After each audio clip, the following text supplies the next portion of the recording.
and welcome back to the channel. Today, we're going to dive a little bit deep into something that I find really interesting.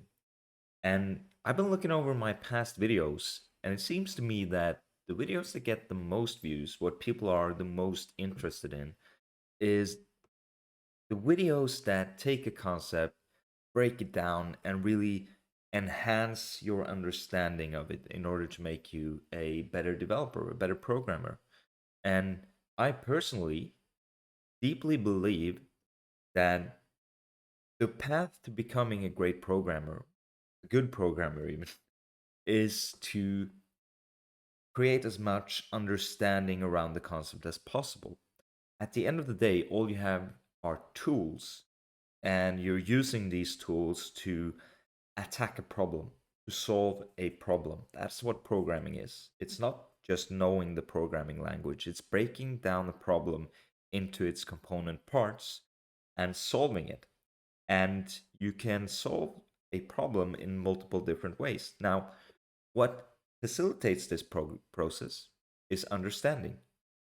And today we are going to attack one of the concepts that really helped things click for me and that you guys have been interested in previously. And it's about connecting the front end and the back end. But it's more than that. It's about understanding how a web server works, how communication on the internet works, and how these component parts work together in order to form a whole. So, trust me when I say that I believe that this episode will be really interesting. And I think that if you watch the whole thing, you will gain a greater understanding of what's going on when you're creating APIs, when you're working with the front end, even when you're browsing the internet. And while I can't give you your time back if you watch the whole thing and you feel that you didn't get anything in return, feel free to leave a dislike and an angry comment if that's the case, and you can pay me back that way. But I truly believe that this will help you on your developer journey. So without further ado, today we're gonna build a web. All right. So if you've ever coded an API before or looked at an API, regardless of the programming language, you've probably looked at an HTTP or web server framework. In JavaScript, one common framework is Express, and what we have in front of us here is the Hello World example from the Express documentation. Now, these frameworks allow you to set up routes. You can see in the middle here we have app.get. It's on the root route, and we have these rec and rest parameters. We also have this part in the middle, which is what is happening when we trigger this route. And then at the end here, we have the app.listen, which sets up the web server to listen on the port that we specify, in this case, 3000. Now, if this is alien to you, don't worry. We'll be building this from scratch. I just want to show you what it kind of looks like. And what is important to know is that these frameworks are an abstraction over the HTTP protocol. Now, the HTTP protocol is really, really important. And I can't stress this enough. We've been through that protocol in multiple videos on this channel. And I don't want to spend too much time on it, but it is really, really important. So let's do a quick recap on what it is.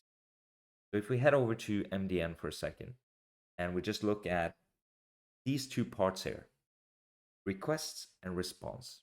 So HTTP is really simple. I previously said that it's basically text messages flying around the internet, going from a browser to a web server, from the web server and back to the browser. You can think of it basically like sending a text message to someone and getting a reply from them. Only that in the terms or in the case of HTTP, the messages will follow the exact same format every time. You'll have a request, you see that on the left hand side here, and you'll have a response. The format of these messages don't change. They're the same every time they're sent. The information or the content may be slightly different, but the structure of the message is the same every time.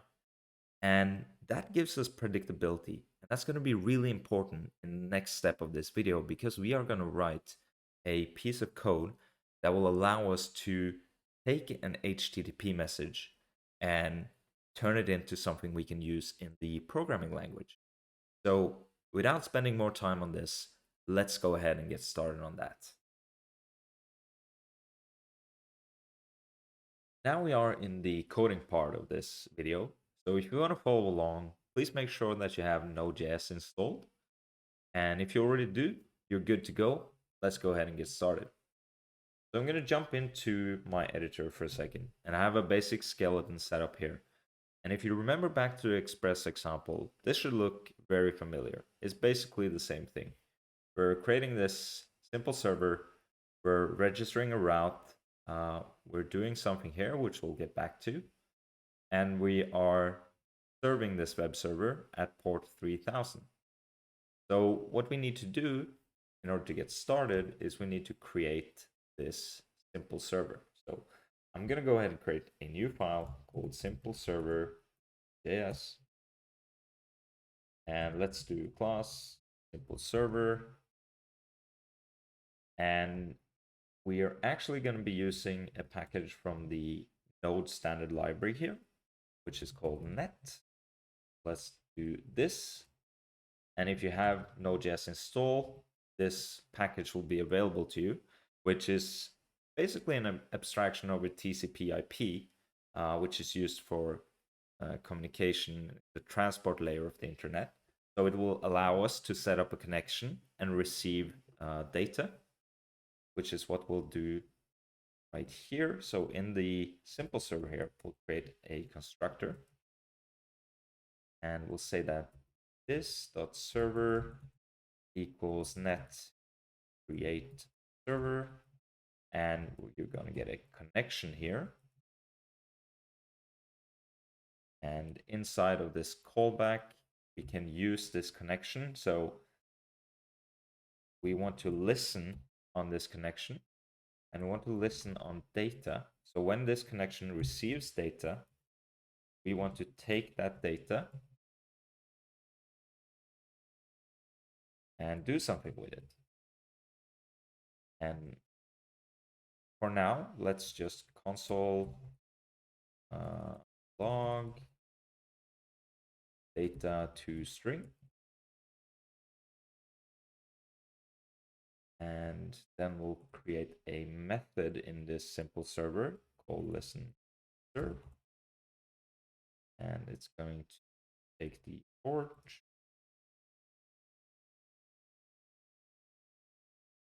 and we'll say this server listen on the port.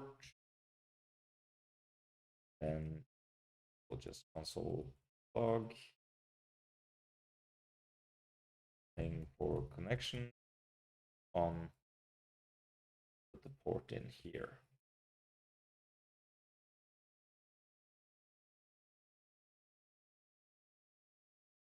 All right. So let's go ahead and export this server. We go back to our index.js file and we'll comment this out for now.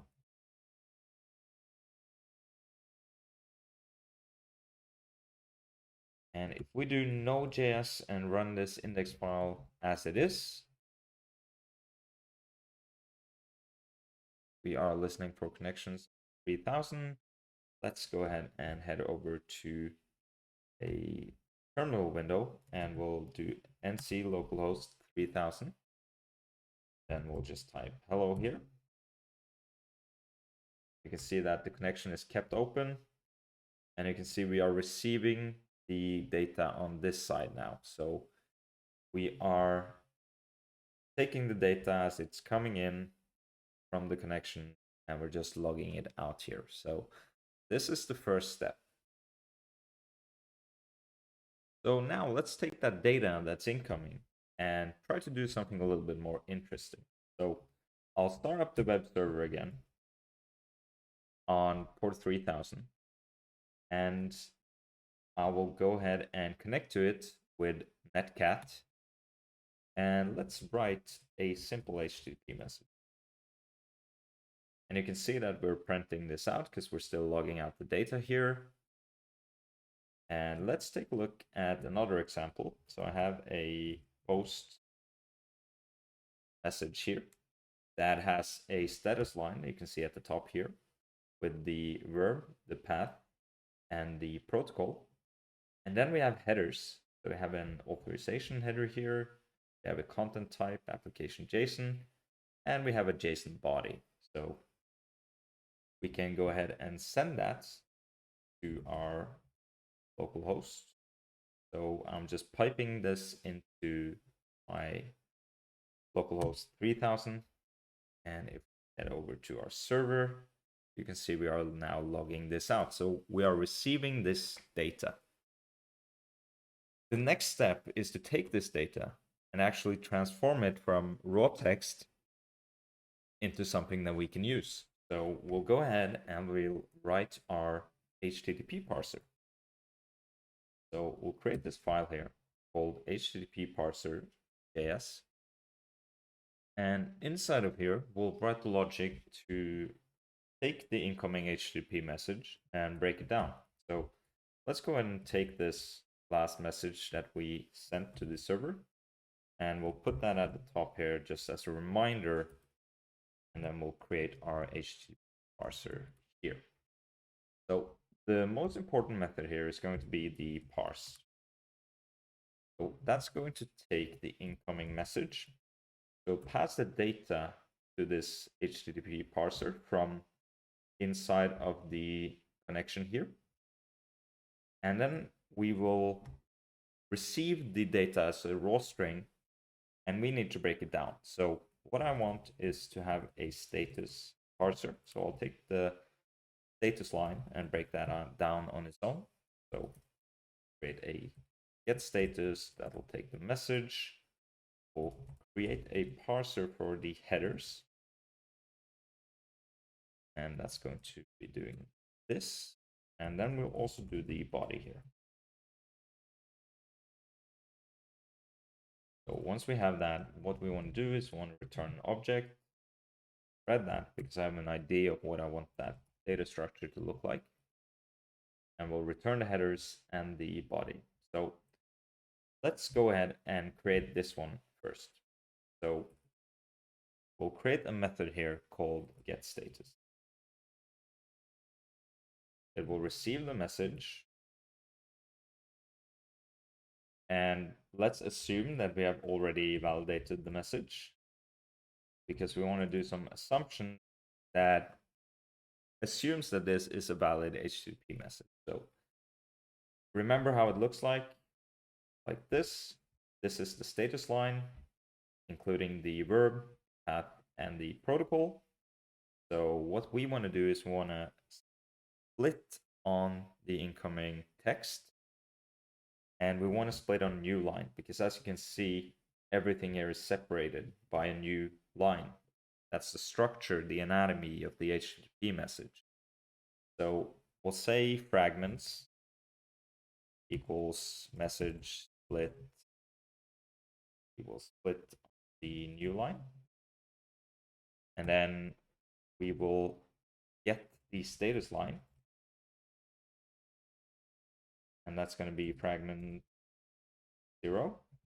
So now we split it on a new line. We get an array with all of these different parts. This one, this whole string, is going to be the first item of that array. And we'll take that out. So now we have in status line, we have this string up here. So what we can do with the status line then is that we can break it down further. So we can say that we want the status line fragments. And that's going to be status line, and we're going to split. And what are we going to split on? Well, if you take a look at this, you'll see there's an empty space between each of these. So if we split on empty space, we will get an array, and that array will look like this.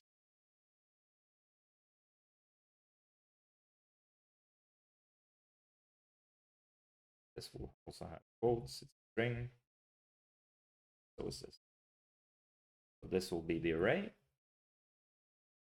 And then what we can do is we can return an object, and we say that the method for the verb is status line fragment, and we pick the first object, which is post. Sorry, the first item, not object. Then we do the path. That's going to be status line fragment 1. Then we do the protocol, the status line fragments 2. So first item, second item, third item, counting from 0. So that's the status dealt with. Now we want to go ahead and write something that can capture the headers. So the headers, they look like this. Basically, key value pairs that come directly after the status line. So we'll create a method here called getHeaders. It's also going to take the message.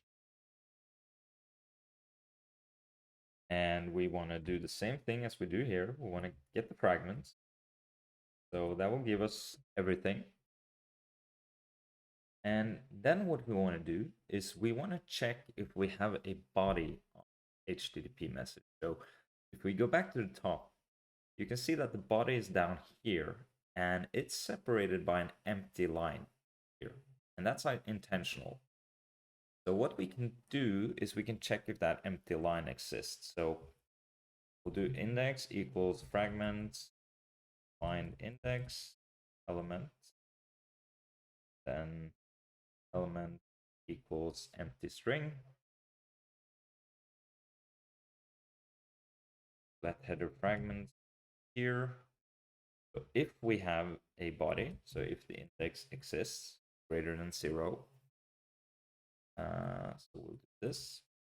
If it's greater than 0, the header fragment is going to be fragments slice. So we'll take everything from 1 up until the index.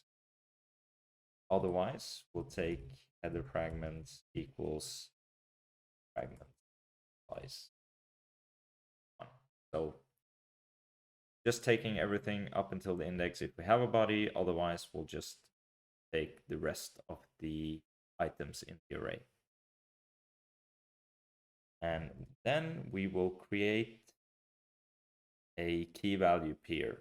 So we'll do headers equals header fragments reduce. And we'll take an accumulator and the current item.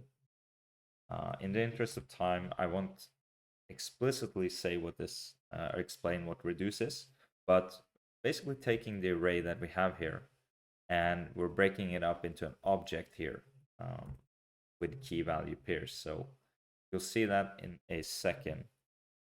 We log this out, how that looks like, but we'll take the key and the value and destructure that from doing current split on this. So basically what's coming in here is this line here is coming in. You can think that this line is coming in. We're taking the key and value out of the action here. So current split will split on this and create a array that holds the authorization. Sorry, I can write this. That authorization and the value. So this is the array, and then we're just taking the key and the value out of this array. And then what we want to do is we want to say that the object, the key here is going to be key. We want to trim that in case there's any white space. And we'll do the same with the value. Then we'll return the accumulator or the object that we're specifying here. So then we'll end up with an object of all of the headers, key value pairs. So we'll return the headers here. So the last part we need to do is we need to do the get body. We'll write that method as well. And basically what we want to do is we want to get the fragments and check if there is a body. like we did before in the previous method. And then if there is a body, so if index is greater than 0, we are going to return fragment slice index plus 1. So from the index, grab the rest, and join this together again on the new line, because this will be the entire body, and we'll trim it. And otherwise, turn. So that should give us the body. So now let's go back to our simple server, and we'll take the constructor and we'll say that this HTTP parser equals to HTTP parser, and we'll go ahead and we'll require that. So we'll say HTTP parser equals require, and grab that from our file. Go ahead and this. Now we can say rec. So we'll create a request object, and the request object will be the result of calling this HTTP parser parse. And the value here that we pass in will obviously be the data to string. So now if we go ahead and log out the request object instead, and then let's start the web server and see where we're at. So we will go ahead and do node index.js. And yeah, we have some issues here. So looks like we didn't export the HTTP parser. So we'll go ahead and do that. Module ports parser. I also see that I forgot to put here. Need. Have a quick look over. Looks like I forgot a const here as well. So just fix that up. And let's try starting it again. So now we're listening on connections. And we can go ahead and try to send this post message again. Hey there. So sorry to break into the video. I just want to tell you briefly about a book that I'm writing on the side.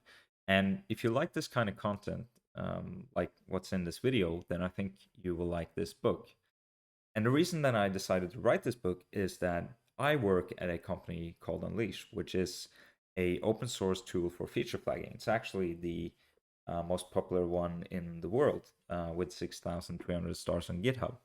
Now, what's interesting about feature flagging is that you're writing code for other developers. Some of the most prominent developer teams in the world are using this product inside their own code.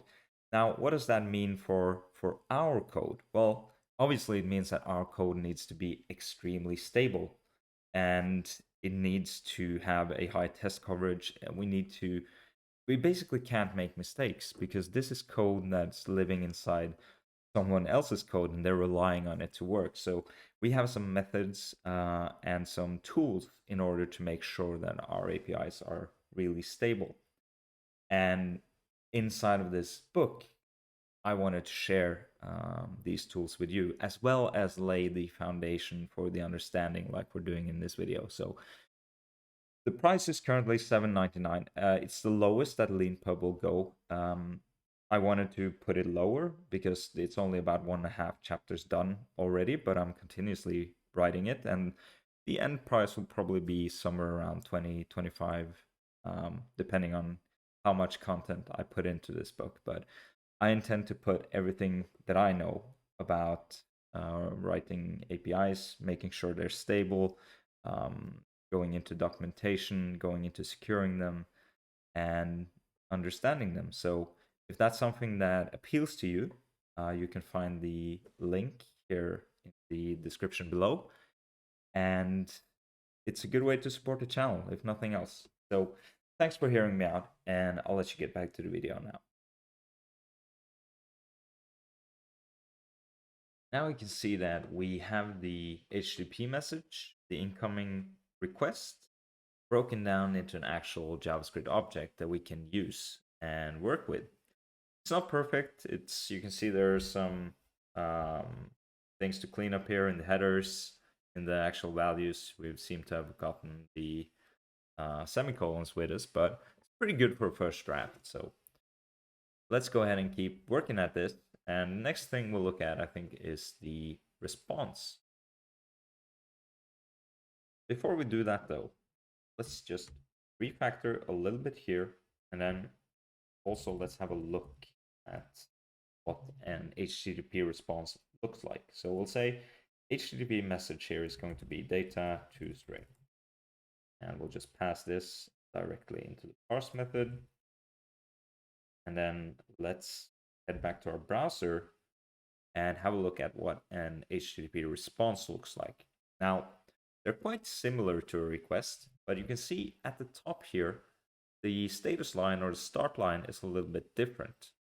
Here you have the protocol first, and then you have a status code and a status text. After that, you have the headers, just like the request, and then an optional body. So I'm sure you noticed by now that both requests and responses have headers. So let's go ahead and create a little bit of a utility here, just to make that a little bit easier to work. So we'll create a headers.js here, and we'll create a headers class, create a constructor, which is take a list of headers or default to an empty list, empty object, excuse me. And this store is going to be headers. We're going to have a set method. We'll take a key and a value. Say this store key equals value. We'll have a get method. That's going to take a key, turn this store key.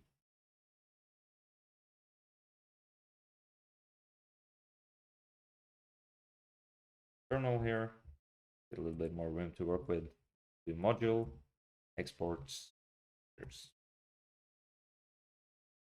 Okay, so with that, let's go ahead and create our response. So we'll create a response JS file. Say headers here equals require headers.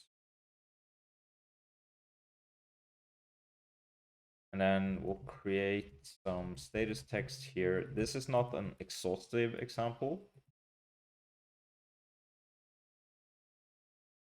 but it will be enough to get our point across.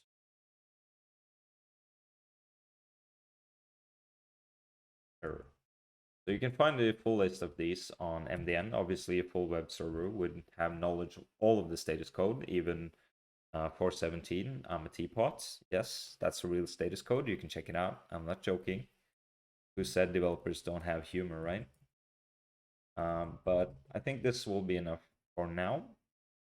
We'll create the response class, and we'll say constructor, take in the connection, and maybe the protocol. We'll say this status, default it to be 200. This headers equals two headers. This protocol equals protocol. And this connection equals the connection. Okay, so we need some methods here to be able to interact with this object. So we'll do set protocol in case you want to change it.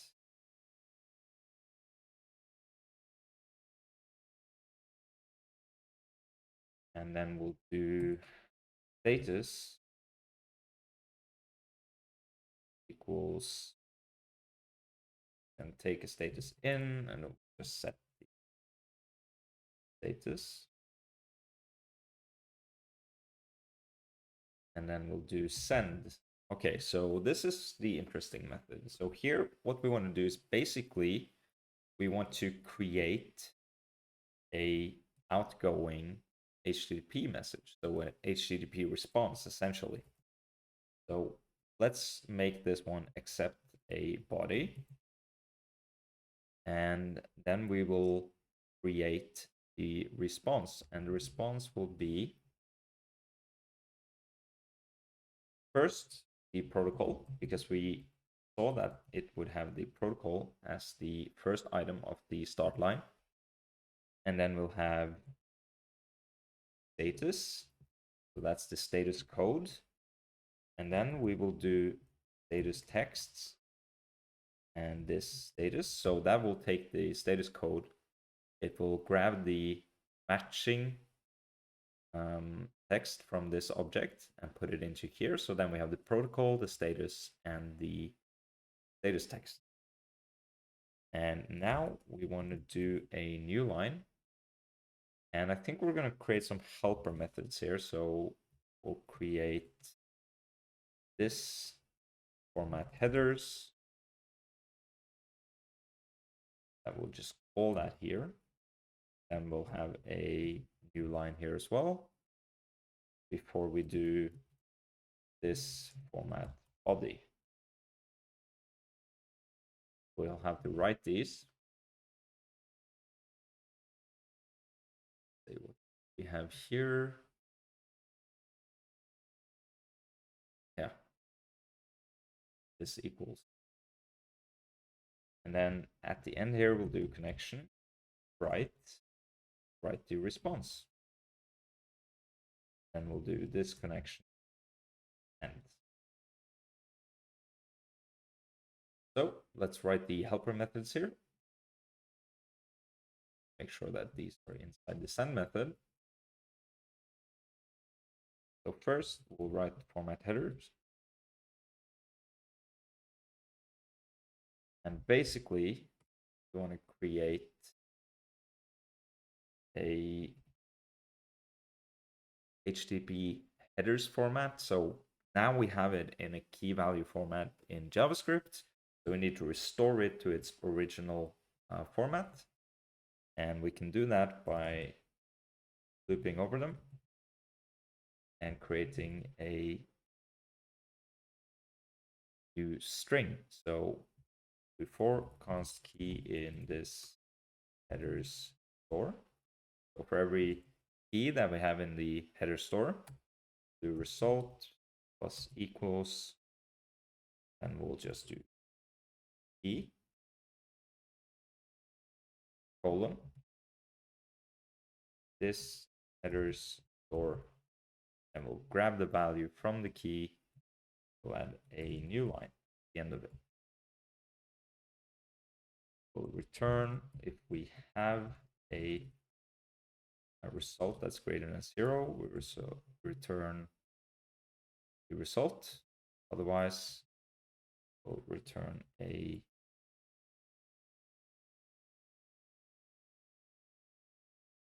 empty string.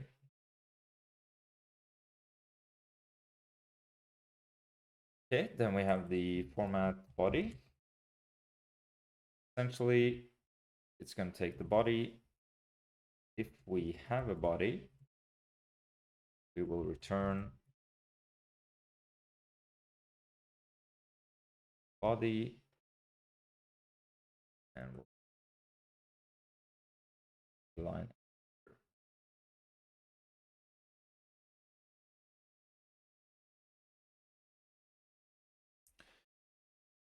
So let's see.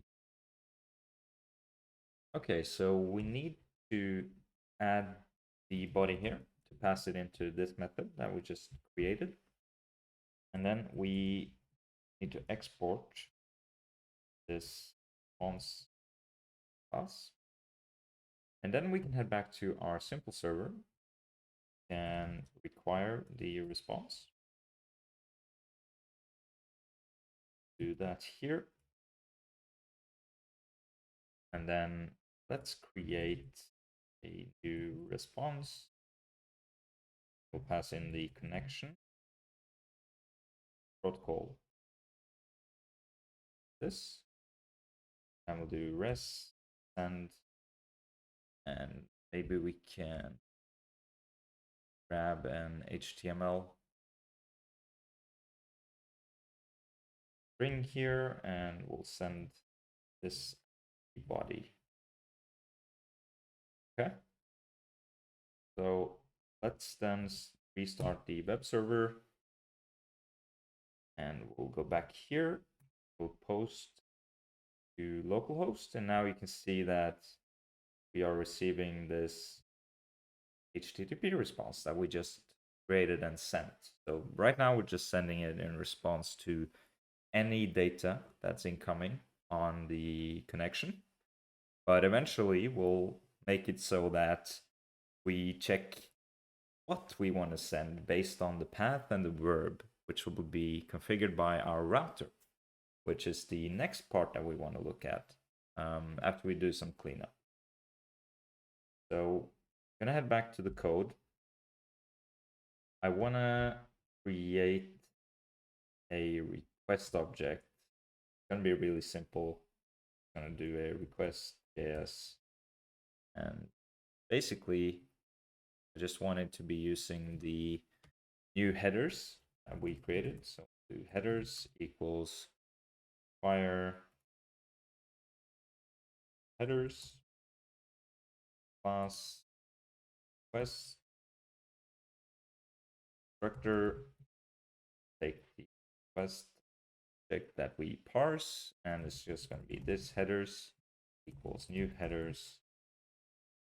We'll take the headers from the parsed request, and we'll do this method equals rec method, this path, rec path, this body equals rec body, and this protocol equals rec. Simple enough. Then we'll just export this, and we got our request object. So we go to simple server, create request object, we fire /request. Let's go ahead and call this parsed request. Rec equals new request.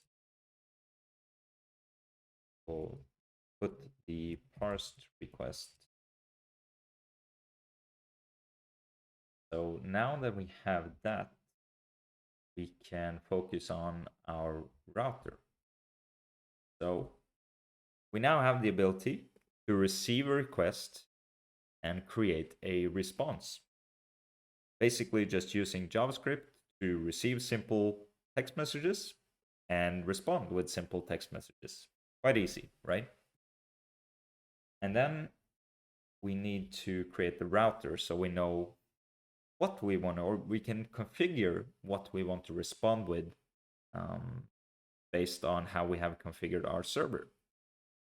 So that's what we'll do next. We'll create a file here called router.js. We'll do class router. Just gonna have a constructor. Gonna have a routes property. It's going to be an object, and we are going to create an object for the different types of HTTP verbs. So I'm gonna put the most common ones here.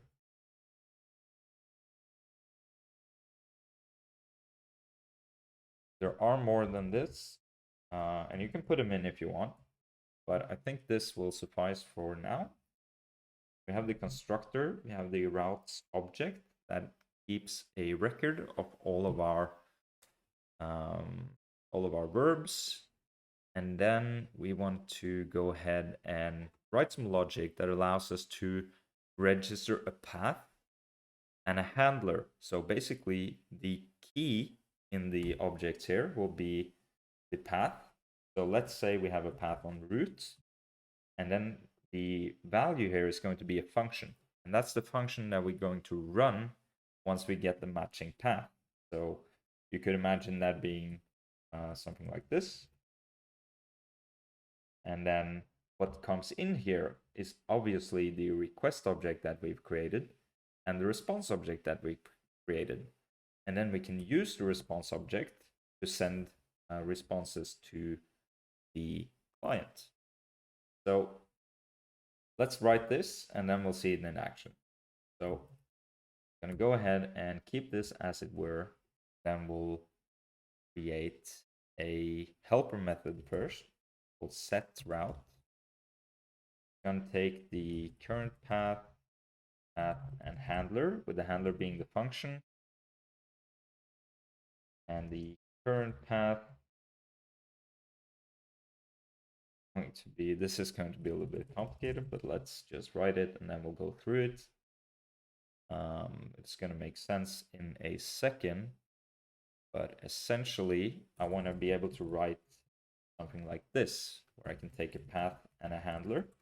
This will be a function that you can call called get, and then we can do this. So we can do this set route, and the first argument, the current path, is going to be this routes, then get,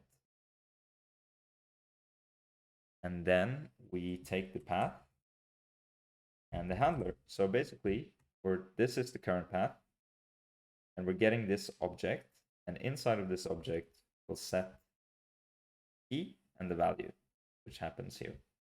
So now we can do this for the other one. So a post request will be basically the same. So let me just do this quickly. I'll take this get request. This will now be a post. Post. We'll do one for put. The put. Do one for delete.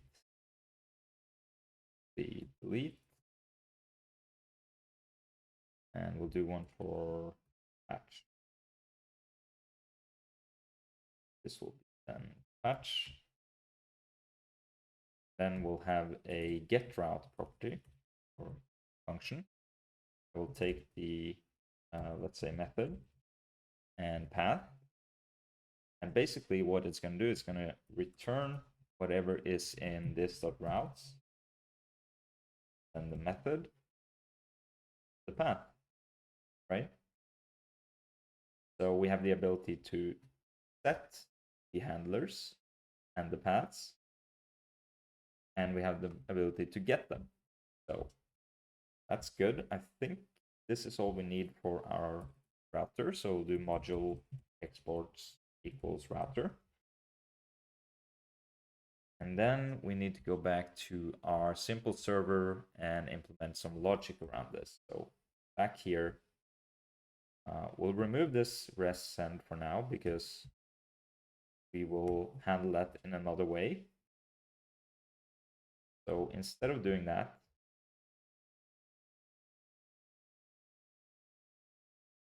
did I remove? Yeah, this. So instead of doing that, what we'll do is we'll say that simple server is going to extend our router. So we just need to get it first. So const router equals require router. Say extends router here. And now let's do handler. So this is the function. We want to call the get route here. And what we want to do is we want to take the request object, which has the path and the method, and we're going to pass in the method and path. So that will give us a function, hopefully, if we have one registered. So we'll do if type of handler equals function. Now we want to call this function with the request and the response object. So this allows us to pass these objects into the handler. So we'll see that when we define them, and we'll come back to this.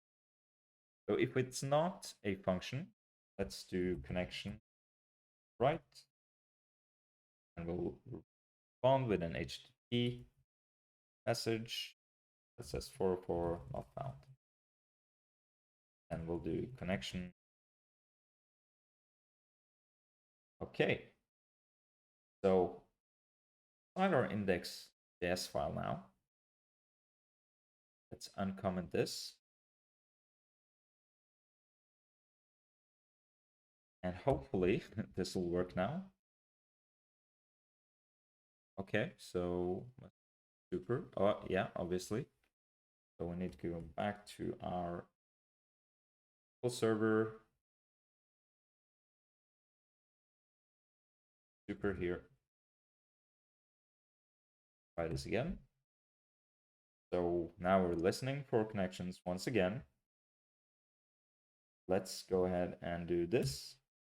We get our 404 not found. And we probably want to add a new line to that. So let's try to write a HTTP message that matches this. So let's go back to nc localhost 3000, write get root and HTTP 1.1. And now we get our body here. And this is because, okay, so let's see what's going on here. The server, we're calling this method. This method, we just wrote that method on our router. That's this method right here. It's taking its input and it's setting that input into the get object here. And what are the inputs? Well, it's a path and a function. So inside of here, once we've called this method server gets, we're setting the root path as the key, and the value is going to be that function. So basically this part here, right?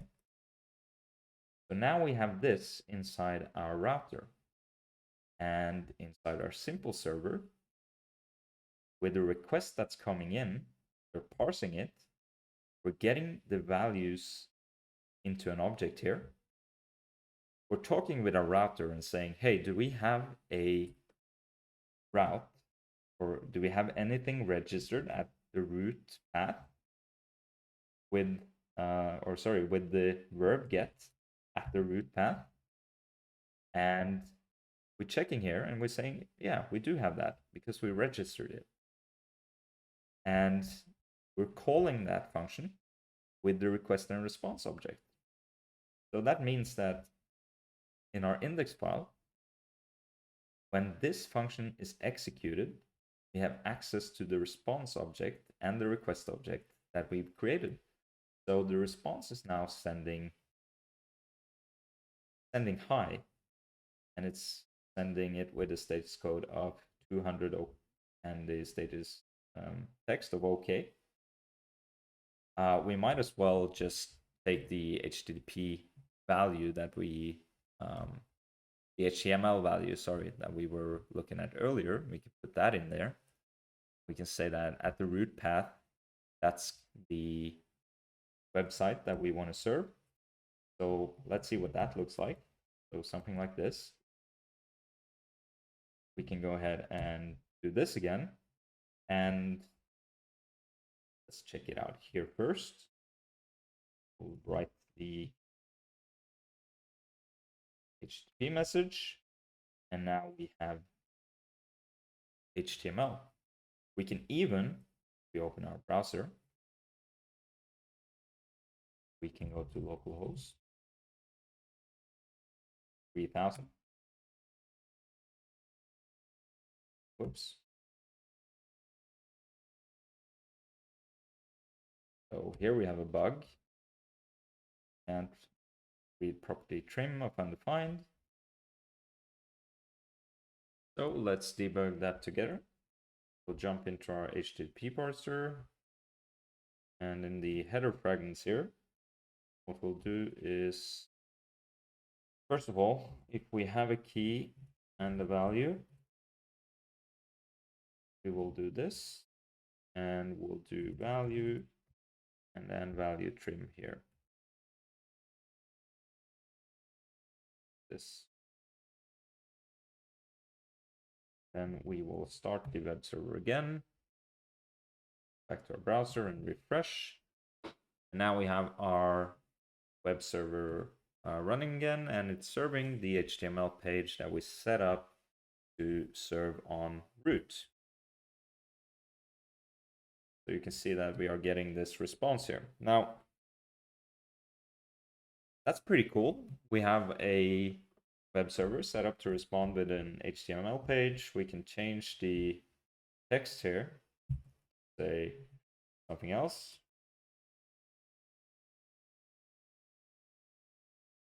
If we start that up again, now it's going to say something else because it's serving something different.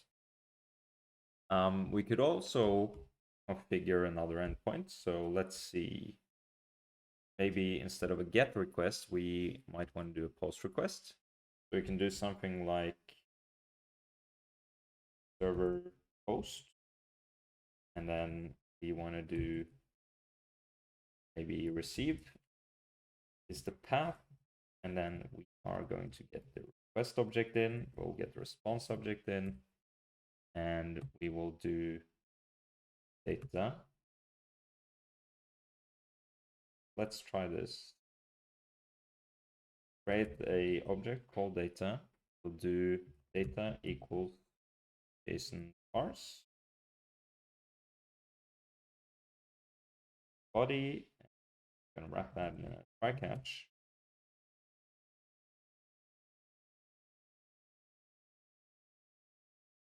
And we'll console log the error if there is one.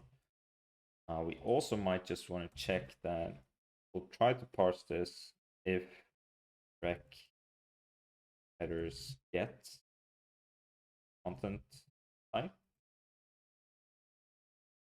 equals application JSON. Otherwise, we don't want to try to parse the data, for example. And then we could do rec headers set. Res. Want to respond. And we can say content type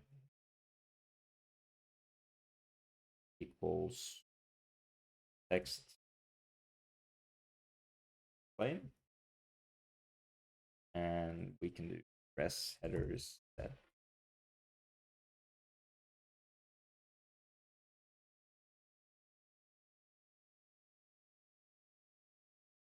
We could do res send. Hello from web server. Maybe we'll do this.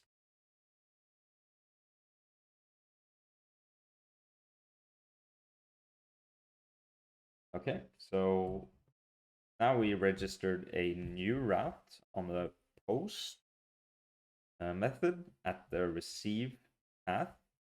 And this is the function that we're executing if the router can find it. And we're trying to read out some data if it's set the correct header. And we are responding with the string and the data.name. So let's head to our terminal and we'll go ahead and take the post script, we'll change it. Actually, it's fine like it is. Actually, we'll just remove these here.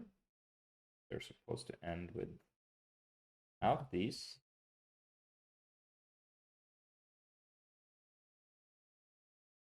Post. We'll cat this into localhost 3000 and need to make sure that I have this started. And here you can see that we get our response from the web server, the protocol, the status, okay, we get the headers back and get hello from web server. Now, you can see how we can use this to, for example, secure things on the web server side. So let's say that we only want this to happen if the authorization header is set. So let's say you have a authorization secret. Let's create that here. And the auth secret is 32. So if we'll take the auth secret or the authorization header from the request. So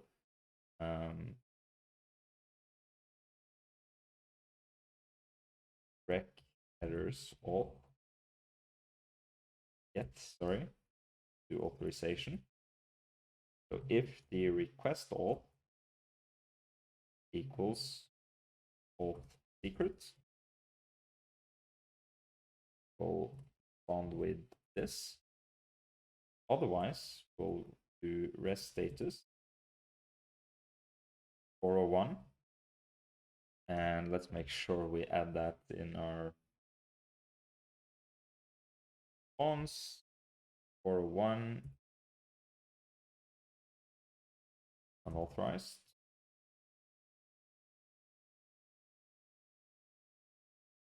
And are not authorized access this content.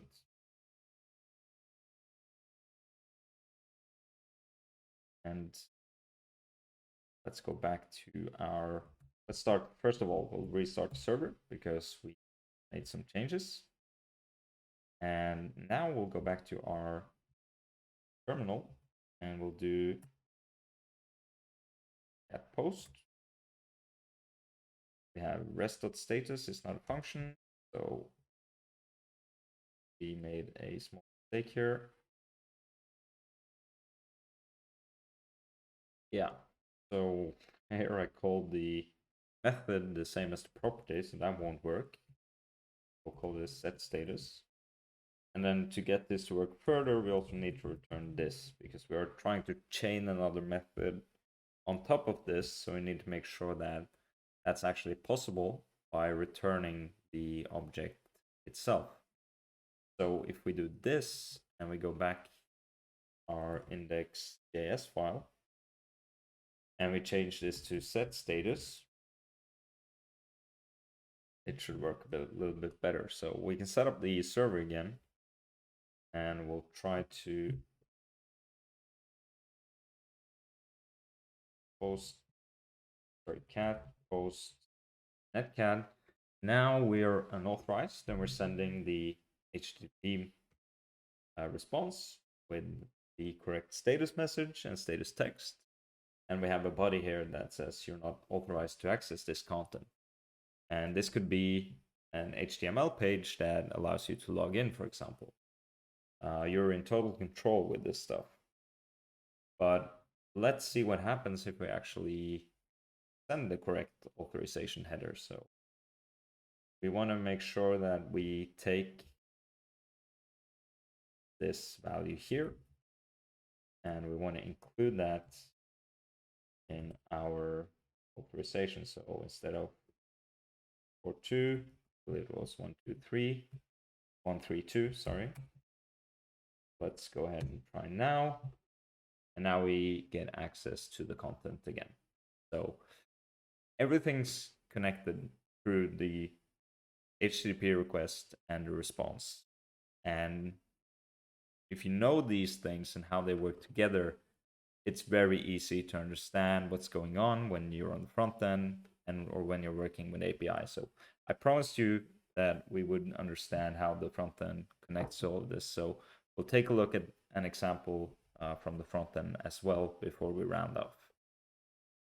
Okay, so to take a look at the front end example, I've set up an endpoint on our server that has the path of /books, and we're setting the header to be content type application JSON, and we are sending as a response a stringified list of basically objects with book titles. So that's the setup on the server side. On the client side, we have this index HTML file, very simple. It has a div with the ID of target, and it loads in the index.js file. Now the index.js file, it just retrieves the target and does some magic inside of get data. So this is what we'll look at. So basically, the fetch request here is making an HTTP request to books. So can you imagine what the fetch request is doing? Well, it's doing exactly like we've talked about this entire video. It's creating an HTTP request that looks like this and has the protocol at the end. And basically, we don't have any more information than this, but we could add headers here, for example. And then let's say we added content type, quote this, and let's say that the content type JSON. So if we added this now, like this, and it's just creating this HTTP message for us and sending it on our behalf to this URL. And since we configured our web server to answer this path on a GET request, we'll parse this request with our HTTP parser, and the router will route it to the correct handler. The handler will trigger. This is the handler we saw right here. So it will send this data in return. So this will just create a HTTP response, which will be HTTP 1.1, 200, OK, and then it will have an empty line. Then it will have a body, and the body will be this. Okay. So this is what kind of ends up in the client side. This is what we end up with inside of here. We end up with this list of objects. Then we just loop over each book. We create a list item. We take the title, we set that as the inner HTML, and we add the list item to the parent UL that we created here. And then finally, once we looped over every single book, we get in return, we put this into the target div. Okay. And then we just call it at the end here to make sure that it runs. So if we take a look at the HTML file, and this is now running on a server I set up on 1200, you can see there's nothing inside of here. So let's see what happens if we try and run it. Uh-oh. You can see now that we're having an issue here. And it's saying that we are being blocked because the requested resource doesn't have a allow access control allow origin resource. So we're blocked by course. So let's go ahead and fix that. And what we need to do now is we need to instruct our web server to respond to a course request. So course is a security mechanism that browsers implement so that you can't automatically request resources from another origin unless that origin explicitly gives you permission to. So it only works in the browser. If you use something like curl or postman, it won't have any effect. But inside the browser, we have this security mechanism. So we need to go to the API, the place where the resource is requested, and we need to make sure that we explicitly say that we allow the requester to access it. So we'll have a look at how that can be done. So we'll do set header set to access control allow origin. Put star for now, meaning every origin. And then we can go ahead and restart the server. And if we refresh here now, we should get another error. So now we're saying that we are not blocked, or we are blocked by the pre-flight request. So basically, course will send a pre-flight request to the server on more complicated requests, and your server needs to be able to respond to that. It's basically a check to see if the server supports CORS.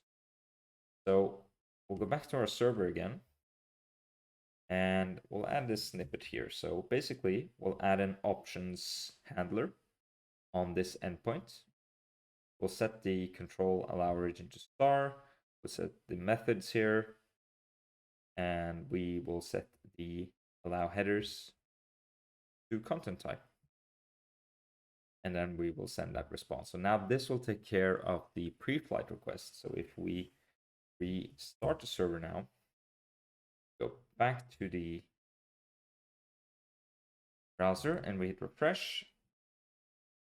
Now you can see that our frontend has reached the server with its HTTP request. Server responded with the JSON that we defined here, and it made its way into the client, into here, and we are taking that data and we're basically creating an element through something called the document object model, and we're adding these elements in a loop to the list and eventually putting the list on the page, and this is what we end up with.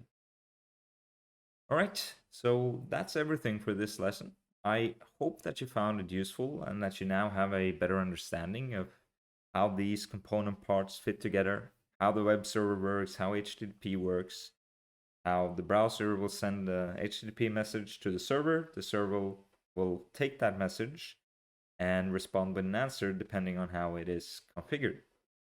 So thanks a lot for watching. If you want to support the channel, you can consider buying the book or giving a like and a positive comment. That always makes my day. And I will see you in the next one.